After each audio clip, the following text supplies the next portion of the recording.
ఒక గ్రామంలో రాహుల్ అనే బాలుడు ఉండేవాడు. రాహుల్కి పరిగెత్తడం అంటే చాలా ఇష్టం. అతను ప్రతి పోటీలో పాల్గొనేవాడు, కానీ ఎప్పుడూ రెండో స్థానంలోనే నిలిచేవాడు. ఒకరోజు రాహుల్ నిరాశగా కూర్చొని ఉన్నాడు. నేను ఎంత ప్రయత్నించినా మొదటి బహుమతి రావడం లేదని బాధపడతాడు. రాహుల్ తాత అక్కడికి వచ్చి, ఈ గడియారంలో ప్రతి సెకను ముందుకు కదులుతుంది, ఎప్పుడూ ఆగదు, అందుకే సమయం మారుతుంది. నువ్వు కూడా అంతే, వెనుకపడ్డావని నిరాశపడకుండా గెలుపు కోసం ముందుకు సాగాలి అని అంటాడు. ఆ మాటలు రాహుల్ మనసులో ముద్రపడ్డాయి. రాహుల్ ప్రతిరోజు కొంచెం ఎక్కువగా ప్రాక్టీస్ చేయడం ప్రారంభించాడు. మరుసటి సంవత్సరం వచ్చింది.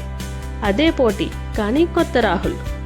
ఈసారి రాహుల్ మొదటి స్థానంలో గెలుస్తాడు. రాహుల్ తాత నవ్వుతూ, నువ్వు గెలిచింది పోటీ కాదు, నీపై నీ నమ్మకం అని అంటాడు. కాబట్టి వెనుకపడినప్పుడు నిరాశపడకుండా గెలుపు కోసం కృషి చేయాలి. నా కథ మీకు నచ్చినట్లయితే like, share and subscribe to my channel.